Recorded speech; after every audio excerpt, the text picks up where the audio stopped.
amount, a lot of people at that time. Keeping in perspective that they don't have the ease and the comfort of traveling that you and I enjoy in this day and age. They are carrying and bringing their women and children as well. Unlike you and I, who avoid bringing our kids and our women to these sort of places. And all of those difficulties of that land, which from the geographical perspective proposed, such as a desert, heat, and the weather, all of those things which are not in your favor, nonetheless, the call was from the Prophet. And with that call, people said labbaik, and majority who were able to come, they came. And that's why you find in riwayat that close to 90,000 people performed Hajj that year. And of course, there was a reason why Rasulullah called upon all of these, because everything thus far had been announced and explained and thoroughly mentioned, except the manasik of Hajj, which Rasulullah did practically as he performed it, as he taught people to do this now, to perform the tawaf, how to perform the tawaf, how to offer the salah, how to walk between Safa and Marwa, how to do taqsir or halaq, how to go ahead and perform the manasik of Arafat and Muzdalifah and Mina, the stoning of Shaitan, and all the other manasik that are mentioned in the books of fiqh regarding the Hajj. Rasulullah mentioned all of those things. That was one thing that still remained to be explained. The second thing that was still remained and was not declared or explained was the leadership after the demise of Rasulullah. We look at that there are 5 Ulul Azm Anbiya, starting from Hazrat Ibrahim, Hazrat Nuh, Hazrat Ibrahim, Hazrat Musa, Hazrat Isa, and Prophet of Islam. These are 5 Ulul Azm. Definitely these 5 possessed Shariat. They brought the scriptures as well. And therefore, there were many of the Rasul who also brought some sort of Sharia. But between Hazrat Nuh and Hazrat Ibrahim, if there was another Nabi that came, it followed the Sharia of Hazrat Nuh until, of course, the time that it was completely changed and altered and fabricated, that Hazrat Ibrahim was sent by Allah subhanahu wa ta'ala to revive that and to complete what was not sent down to Hazrat Nuh. Then from the time of Hazrat Ibrahim to Hazrat Musa, you find that people followed, Deen Ibrahim. And that's what the doctrine was. No other Nabi brought a new doctrine between this period. And then of course when the fabrication and alteration and changing of the ahkam came about, Allah subhanahu wa ta'ala sends Hazrat Musa with their signs and explanations and kitab, and Hazrat Musa adds on to the Sharia of Hazrat Ibrahim. Similarly, we find when Hazrat Isa came, he came to complement whatever Hazrat Musa had brought. But between the period of Hazrat Isa and our Prophet, about 500 years, there was no Nabi sent in between.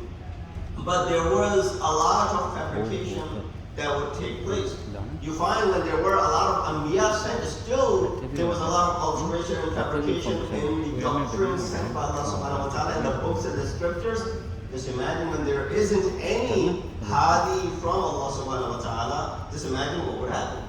And that is Musallaman, that there was no Nabi between Hazrat Isa and our Prophet. 500 years of period called Fatara. There's no Nabi. There's no Nabi. Now people go ahead and change Sharia however they want to. And then our Prophet comes who brings the Sharia which is complete, complements the previous Sharia, and adds on to the things which were not done in the past. Therefore, this deen came and the ayat was revealed, Al-Yawm akmaltu lakum deenakum wa atmamtu alaykum ni'mati wa raditu lakum al-Islam deena. No other scripture has this ayat which mentions that today I have completed my faith and religion unto you. Today I have completed my favors unto you. Today I am satisfied with you as the deen of Islam. No other religion had that, except this Quran which mentions this. And therefore when this was completed, would it not beg a question that after each ulul azm, after each sahib shariat, until the next one, there would be a lot of changing of the doctrine and the fabrication, and Allah would send a new Nabi to go ahead and remove those things and then bring about some new additions to it. What would happen after the demise of Rasulullah? We find that the Nubuwwat had ended. Nubuwwat did not continue after a prophet. He is the seal of Anbiya. He is Khatamul Anbiya. He is Sayyidul Mursaleen, Khatmul Mursaleen. No Nabi and no Rasul is sent after him. But Rasulullah made sure that he announced that Ya Ali anta minni bimanzilati Harun min Musa illa la nabiyya ba'di. O Ali, you are to me like Harun was to Musa in relationship, except there is no Nabi after me. Therefore, if there is any sort of change, if there is any sort of fabrication, alteration, you are there to go ahead and make sure that you correct that. You will not bring a new Shari'at, but you're there to go ahead and protect the Shari'at that I have brought for you. Sallu ala Muhammad wa ala Muhammad. Allah salli ala Muhammad. And therefore, Rasulullah gathers all of these people. It's an important announcement. He wants everyone to hear it. Imagine you call on a jalsa, on a protest, and only a few people show up. Your message will not go across to the masses. So Rasulullah is calling upon the masses. He wants everyone to hear this firsthand from the mouth of Rasulullah, and therefore people don't know what is the announcement that is about to come. What is it that Rasulullah wants to share with us? And eventually, when they all had performed the Hajj, when they were headed back home, majority was headed toward Medina, and the others were going in the other directions. Rasulullah stops at this place which is near Jumma, known as the place is Ghadir or Ghadir Khum. Rasulullah stops over there. He asks people to remain there for a few days. He asked those who had gone forward to come back. He waited for those who were gradually and slowly coming toward in this direction. Not everybody leaves at their same time. Some people leave on 12th of Zulhijjah. Some people leave on 14th of Zulhijjah. Some people leave even later on. So Rasulullah waited for everyone to arrive. Once there was large enough gathering where majority was present, Rasulullah then begins this khutbah on Ghadir. It's a lengthy khutbah.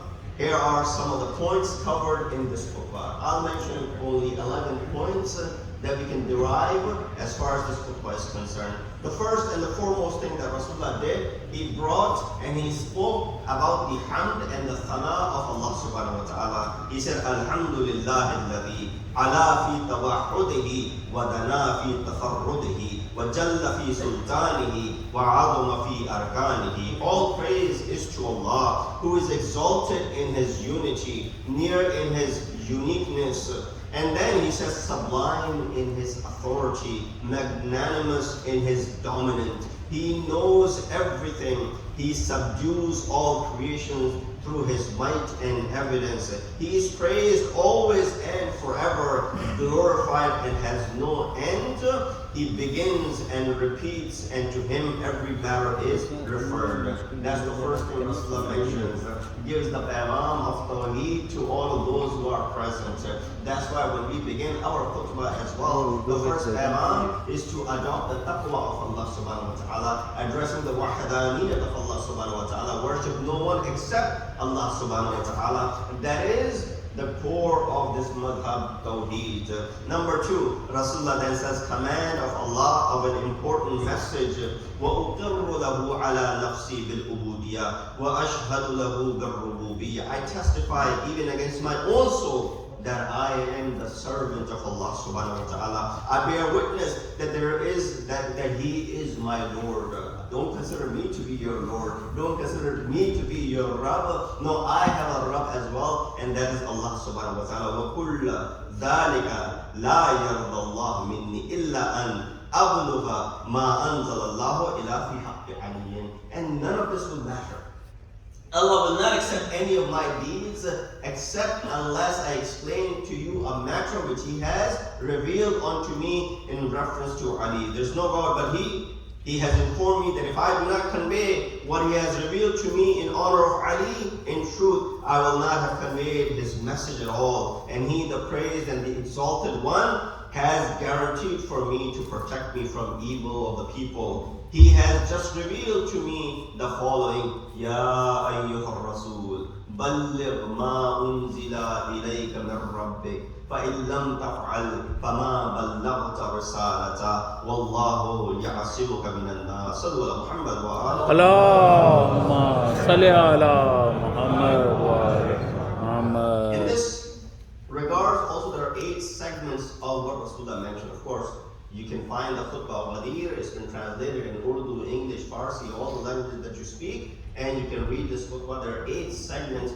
of this second part, which of course I will go forward with. Number 3, the official announcement about the wilayat of not just Amirul Mu'mineen, but also about the 12 Imams. So a lot of time we focus that Rasulullah had announced the Imamat and the wilayat of Amirul Mu'mineen by saying Man kuntu mawla fa aliyun mawla. But in fact, Rasulullah explained and talked about the Imamat of all the 12 Aimma apart from the sulb of Amirul Mu'mineen alayhi salatu wassalam. He said, فَعْلَمُوا مَعَاشِرَ النَّاسِ ذَلِكَ فِيهِ فَافْهَمُوا وَاعْلَمُوا أَنَّ اللَّهَ قَدْ نَصَبَهُ لَكُمْ وَلِيًّا وَإِمَامًا وَفَرَضَ طَاعَتَهُ عَلَى الْمُهَاجِرِينَ وَالْأَنصَارِ وَعَلَى التَّابِعِينَ لَهُمْ بِإِحْسَانٍ. O people, comprehend the implication of what is just said, to be further informed that Allah subhanahu wa ta'ala has installed him, Ali, as your master, as your imam, obligating on Muhajirin and Ansar and whoever follows them amongst the Tabi'een in goodness to obey Ali ibn Abi Talib. And so must everyone who lives in the desert or in the city, who is non-Arab or an Arab, who is a free man or a slave, who is young or old, who is white or black. And so should everyone who believes in his unity, they should go ahead and also believe in the wilayat of Ali ibn Abi Talib.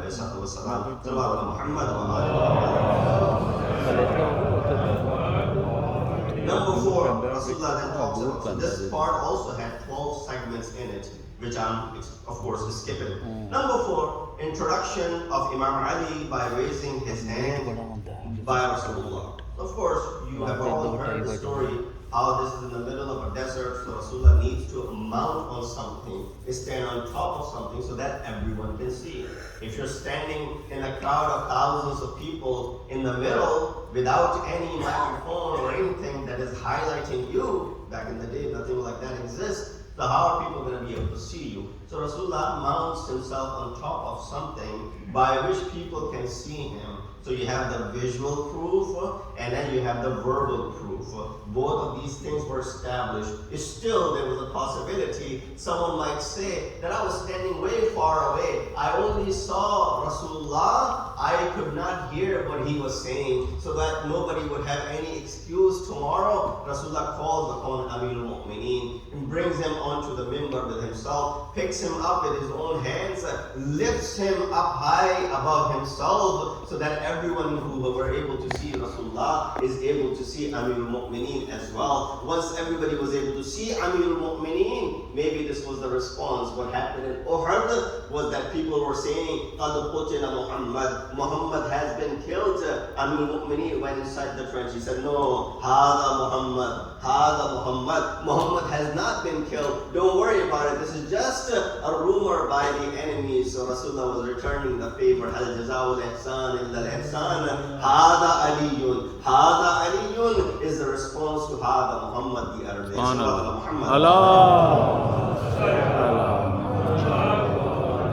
So then Rasulullah patted Ali's arm, lifting him up. The Prophet then raised his hands to the heavens in supplication while Ali's legs were touching the knee of the messenger. That's how high he had lifted him, that the knees of Rasulullah is where the feet of Ali were. He said then, بِأَمْرِكَ يَا رَبِّ أَقُولُ اللَّهُمَّ وَالِي مَنْ وَالَاهُ وَعَادِ مَنْ عَادَاهُ وَانْصُرْ مَنْ نَصَرَهُ وَاخْذُلْ مَنْ خَذَلَهُ وَلَعَنْ مَنْ أَنْكَرَهُ وَاغْضِبْ عَلَى مَنْ جَحَدَ حَقَّهُ. He makes this dua after announcing his wilayat. بِأَمْرِكَ يَا رَبِّ, with your amr, with your command, O Allah subhanahu wa ta'ala, I say this, Allahumma, O Allah, be friend with those who are friends with Ali. Be enemy with those who are enemy of Ali.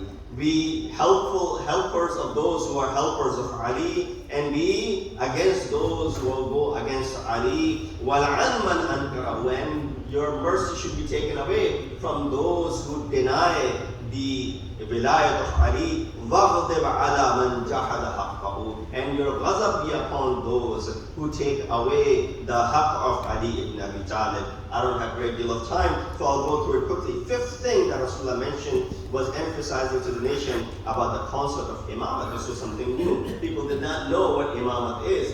They only heard about risalat and nubuwwat. So Rasulullah had to explain to them why imamat is now necessary. Why? Because the nubuwwat has ended. I am the seed of Anbiya. There is no Nabi coming after me. But that does not mean Allah subhanahu wa ta'ala will leave you by yourself. There will not be anyone to guide you. Hence the introduction of the concept of imamat is being explained so that people will believe from the words of Rasulullah. So he mentions the concept of imamat to the people. There are 7 segments in this relation as well. Number 6, followers of Ahl-e-Bait and their enemies. Rasulullah then says, مَعَاشِرَ النَّاسِ أَنَا صِرَاطُ اللَّهِ الْمُسْتَقِيمِ الَّذِي أَمَرَكُمْ بِاتِّبَاعِهِ ثُمَّ عَلِي مِنْ بَعْدِ ثُمَّ وُلْدِي مِنْ صُلْبِهِ أَئِمَّةُ الْهُدَى يَهْدُونَ إِلَى الْحَقِّ وَبِهِ يَعْدِلُونَ. O people, I am Sirat al-Mustaqim, the straight path of Allah whom He has commanded you to follow. And it is after me who's Ali, then his offspring from his loins, the imams of guidance. They guide to the truth and they act accordingly. Indeed, their friends are those who believe and never doubted. Indeed, their friends are the ones who shall enter paradise in peace and security. The angels shall receive them with welcoming, saying, peace be upon you, enter in it and reside in it forever. Indeed, their enemies are the ones who shall be hurled into the fire. These are the words of Rasulullah. He's mentioning about the tawalla as well as the tabarra. Number 7, pointing out the hypocrites, sabotaging the deen. He said, ma'ashir al-nas, innahu sayakunu min ba'di أئمة يدعون إلى النار. Quoting the ayat of Quran, right? There's an ayat of Quran in chapter 28, Surah Qasas 41 says, أئمة يدعون إلى النار ويوم القيامة لا ينصرون. There are أئمة, there are imams, there are leaders who call people towards the fire, and these are on the day of judgment, they will not be helped. So Rasulullah said, after me, O people, there shall be imams after me who shall invite people to the fire, and they shall not be helped on the day of judgment, similar to what Allah subhanahu wa ta'ala has mentioned as far as the ayat is concerned. Therefore beware whom you follow. Follow the ones that I am leaving behind. Do not follow the ones that I have not appointed as my successor. Number 8 was the method of paying allegiance. How was this done? To answer those who questioned the words of Rasulullah when he says Aliyul Mawla. The word Mawla means the friend. The question is, does it require when you announce that someone is your friend to go ahead and pay allegiance on their hand? If I was to say that this brother sitting over here is my friend, all of you come and pay allegiance to him, does that make any sense? Meaning what?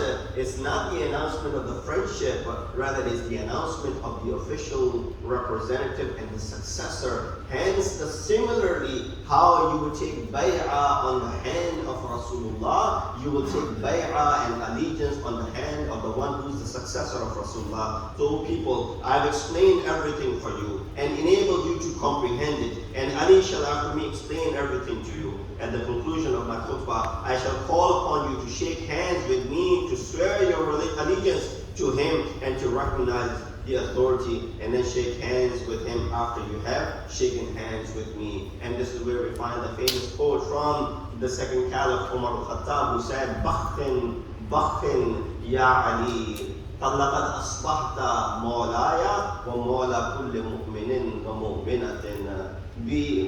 Congratulations, O Ali. Indeed, you have become my Mawla and become the Mawla of Mu'mineen and Mu'minat. And that is the reason there's only one Amirul Mu'mineen, there's only one Imamul Muttaqeen, and that is Ali ibn Abi Talib alayhi salatu wassalam.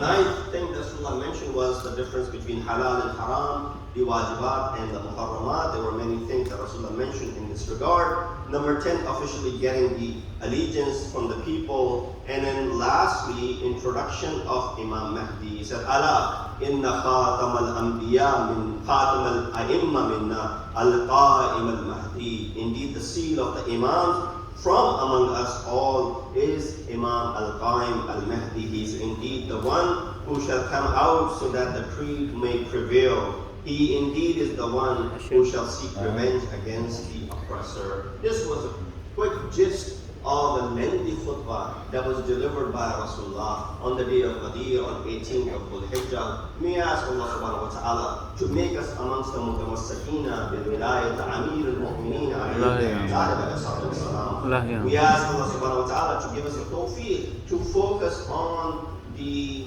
gems and the words and the pearls of wisdom that Rasulullah has left behind in this special khutbah of his. We ask Allah subhanahu wa ta'ala to hasten the reappearance of our awaited Imam and give us the opportunity to pay allegiance on the hands of Imam by ourselves. Inshallah. Inna asal hadith wa ablagh al-mawidha.